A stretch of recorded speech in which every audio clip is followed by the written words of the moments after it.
Chapter 2.7 Further evidence of the three fundamental truths as provided by religion, mythology, profound thinkers, and primatological and anthropological studies. And tellingly, this awareness that humans did once live in a pre-conscious and pre-human condition afflicted, peaceful, cooperative, selfless, loving ideal state is something all our religions and mythologies recognise. In addition to Moses' account of Adam and Eve's innocent heritage in the Garden of Eden, the Bible also contains a passage in Ecclesiastes that reads, "God made mankind upright, uncorrupted, but men have gone in search of many schemes, conscious understandings," and the references Christ made to a time when God loved us before the creation of the upset, fallen, corrupted world, and a time of the glory before the corrupted world began. Taoist scripture also features a description of our distant forebears as being the men of perfect virtue, while Zen Buddhism similarly speaks of the loss of an uncontaminated, pure state as a result of the intervening conscious mind, referring to the affective contamination, klesha, or the interference of the conscious mind predominated by intellection, vijnana.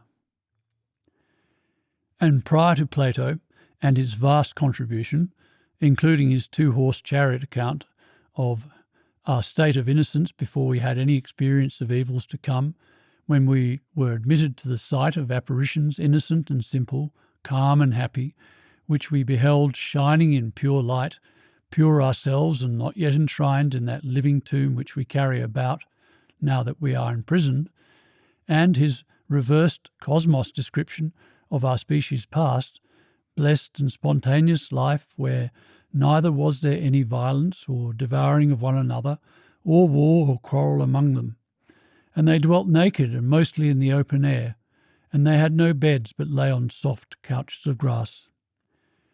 There was his aforementioned compatriot Hesiod, who, in his epic poem Works and Days, said of our distant ancestors that when gods alike and mortals rose to birth, a golden race the immortals formed on earth. Like gods they lived, with calm untroubled mind, free from the toils and anguish of our kind, nor ere decrepit age misshaped their frame.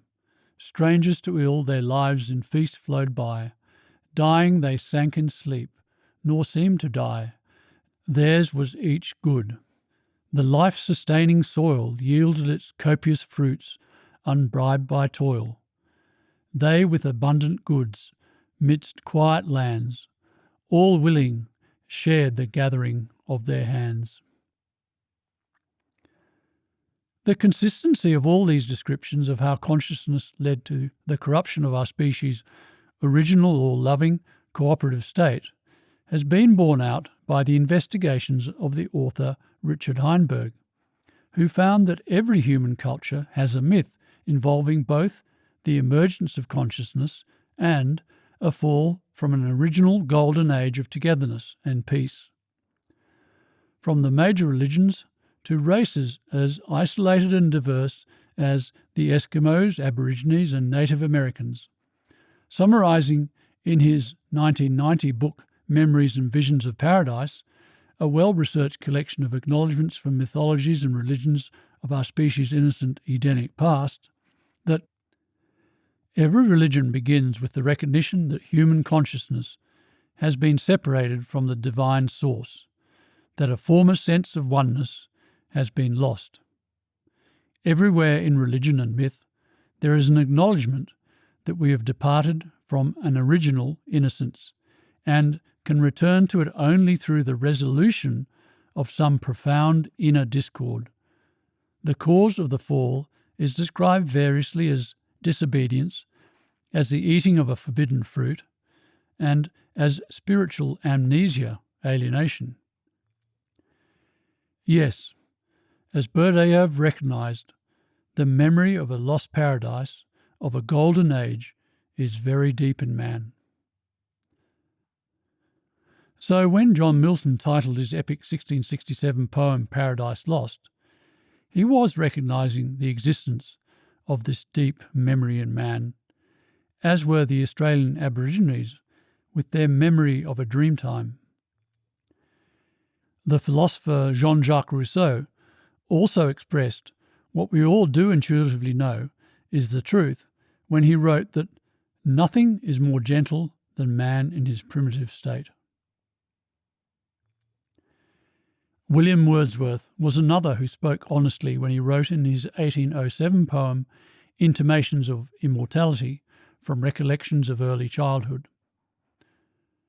There was a time when meadow, grove, and streams, the earth and every common sight, to me did seem, apparelled in celestial light, the glory and the freshness of a dream.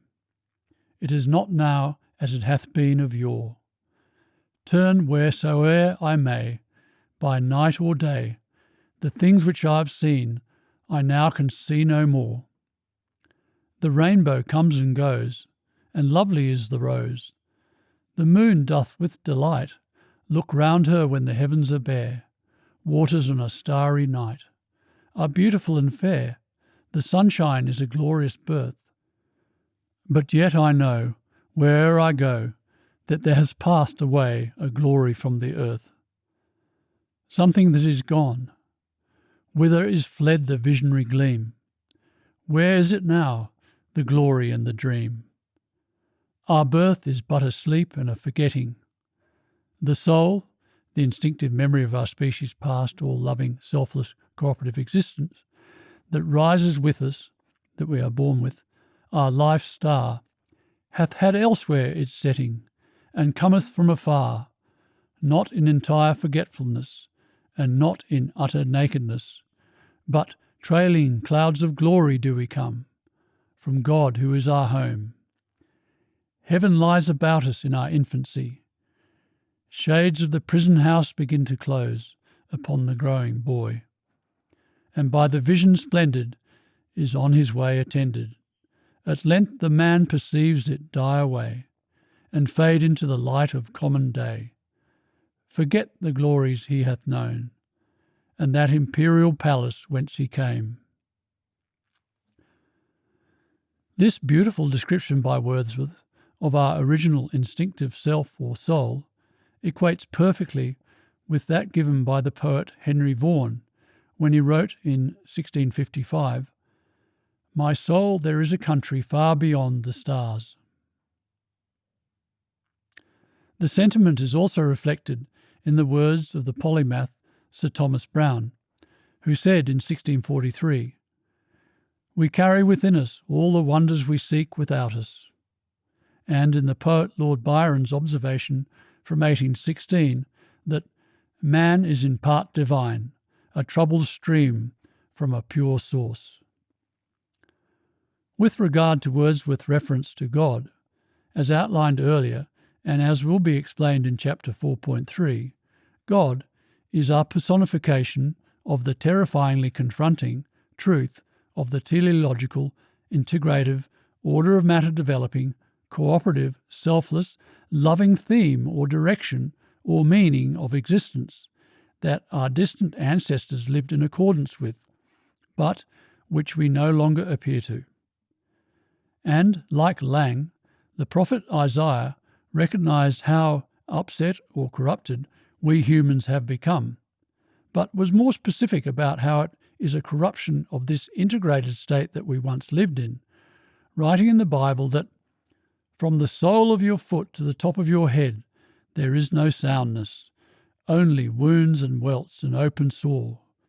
Your country is desolate. The faithful city has become a harlot. She once was full of justice. Righteousness used to dwell in her. And the world languishes and withers. The earth is defiled by its people. They have disobeyed the laws, become divisively rather than integratively behaved. In the streets, all joy turns to gloom. All gaiety is banished from the earth. And this people's heart has become calloused, alienated. They hardly hear with their ears, and they have closed their eyes. The consistency of these accounts is remarkable. But beyond what is revealed by myth, religion and profound thought, consider the evidence provided by our studies in anthropology and primatology. While fossils of our early ape ancestors who lived from 12 to 4 million years ago are rare, recent discoveries from this period are now providing proof of a cooperative past, which anthropologists are beginning to admit. For instance, C. Owen Lovejoy has written that our species-defining cooperative mutualism can now be seen to extend well beyond the deepest Pliocene, well beyond 5.3 million years ago.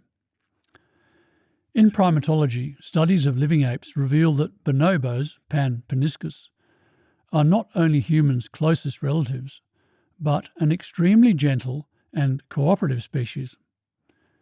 While bonobos and chimpanzees, Pan troglodyte, both share around 99% of humans' genetic material, the primatologist Frans de Waal points out that the recent discovery by neuroscientist Elizabeth Hammock and Larry Young in 2005 that bonobos and humans share genetic code in relation to affiliative, social, cohesive, loving, integrative behaviour that is absent in the chimpanzee, indicates bonobos and humans are more closely related in terms of their social nature.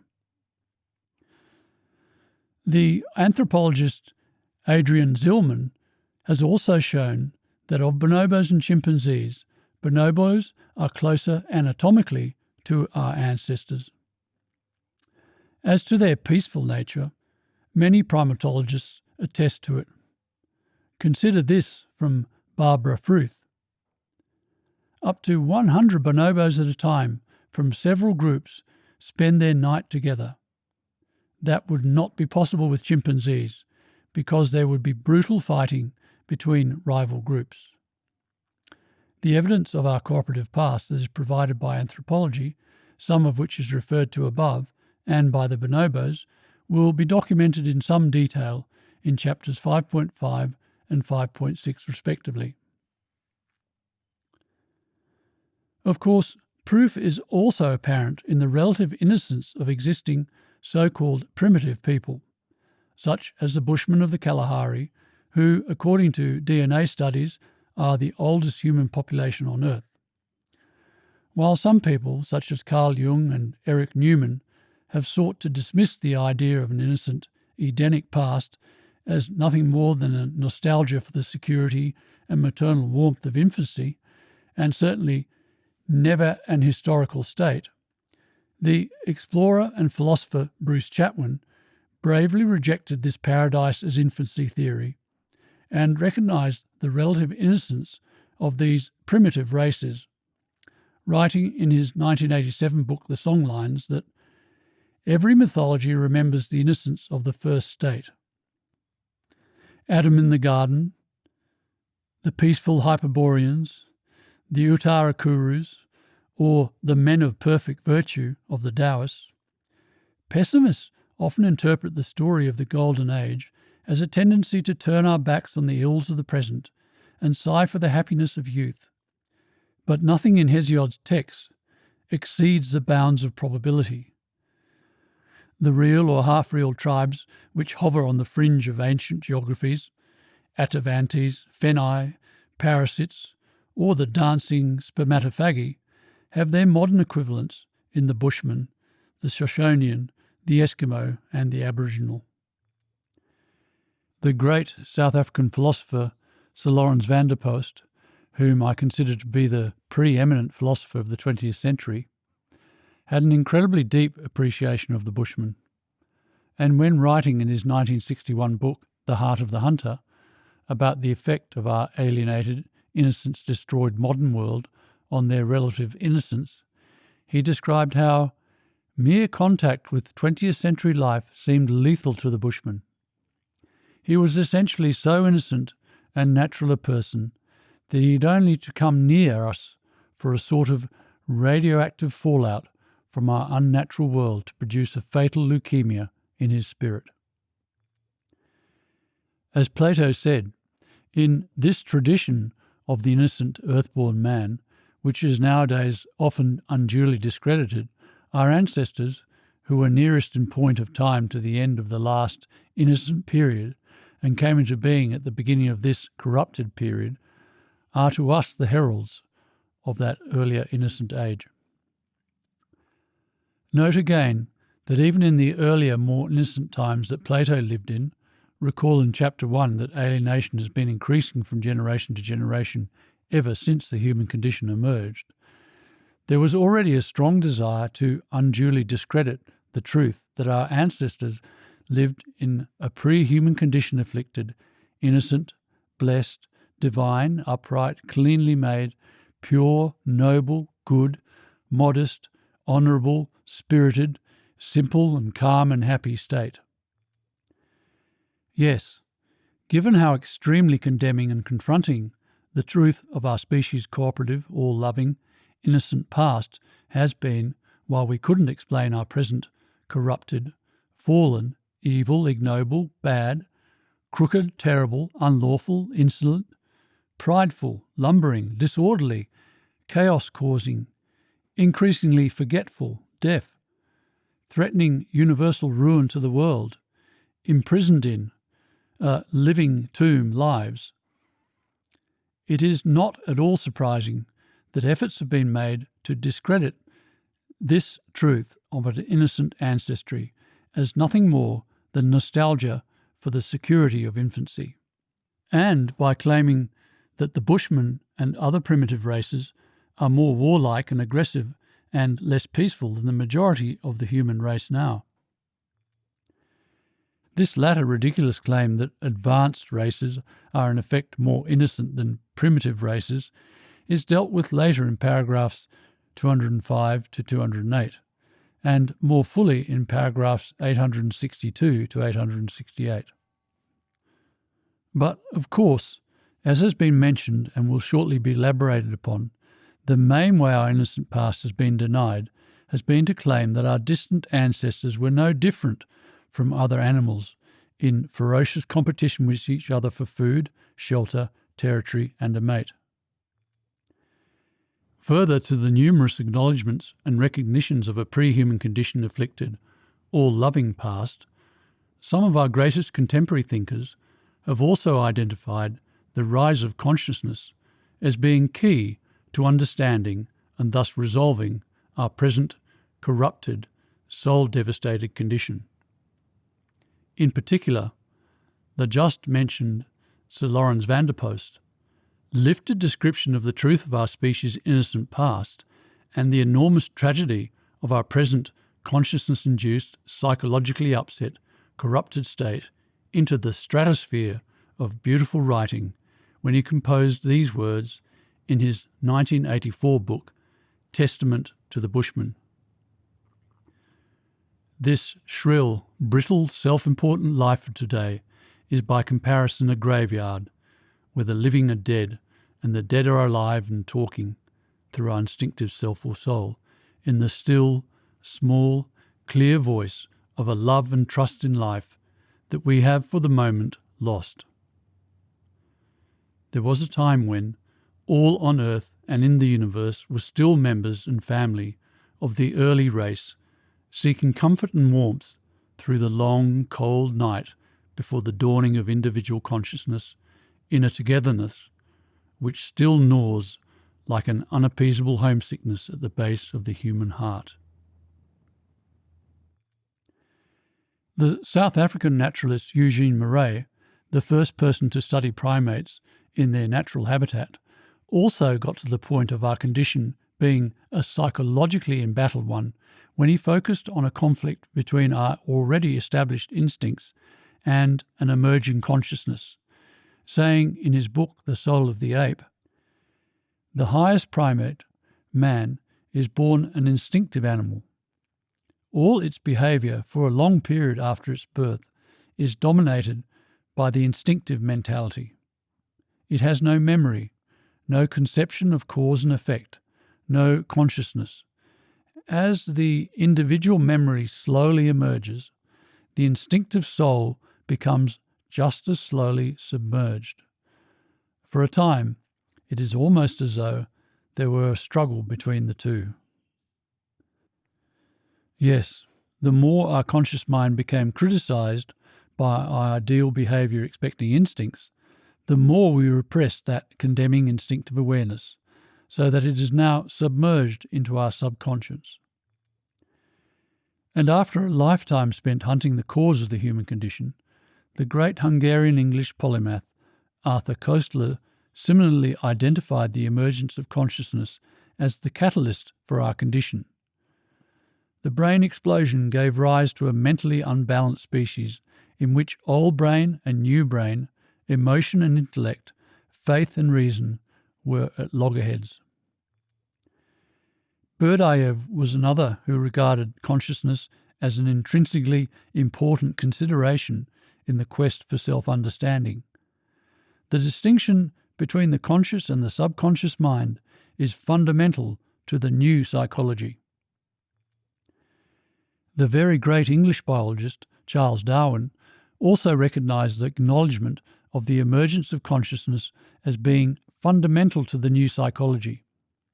In fact, he used almost the same words, saying such acknowledgement will mean psychology will be based on a new foundation.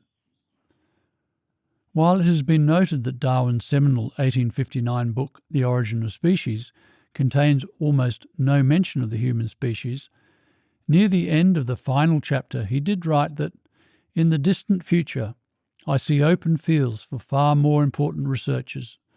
Psychology will be based on a new foundation, that of the necessary acquirement of each mental power and capacity by gradation. Light will be thrown on the origin of man and his history. So while Darwin studiously avoided trying to explain human behaviour in The Origin of Species, he did at least recognise that for light to be thrown on the origin of man and his history, and a new, meaningful, important world of understanding to be opened up, psychology will have to be based on a new foundation of the necessary acquirement of each mental power and capacity by gradation, that it will need to recognise the involvement of the emergence of our mental power of consciousness in creating our species' unique, psychologically troubled human condition. Yes, the key to understanding the origin of man's psychology is to recognise the acquirement of our mental power of consciousness. With regard to Darwin not addressing the issue of human behaviour in The Origin of Species, which was a stark omission given the book is titled The Origin of Species, and the most important species we needed to understand the origin of was ourselves, it is true that 12 years after the publication of The Origin of Species, Darwin did publish The Descent of Man and Selection in Relation to Sex, in which he did make an attempt to look at the origins of our behaviour, but it was still only a tentative step in that all-important exploration. As I talk more about later in paragraph 485, the evidence suggests that while Darwin was honest enough to recognise that trying to address the issue of human behaviour meant addressing the issue of the human condition, he apparently didn't feel secure enough to attempt it himself. In fact, when asked why he didn't address human behaviour in The Origin of Species, Darwin even said, "I think I shall avoid the whole subject." The Cambridge academic Jane Ellen Harrison recognised Darwin's reticence to deal with issues relating to our human situation when she wrote that Darwin foresaw that his doctrine must have, for the history of man's mental evolution, issues wider than those with which he was prepared personally to deal. But as we are going to see in this chapter, many who purport to be biologists, such as E.O. Wilson, have shown no such scruples about trying to explain human behaviour when they couldn't confront the human condition. Indeed, they haven't been interested in explaining human behaviour at all, only in using their claimed stature as a biologist to invent a way to avoid the issue of the human condition.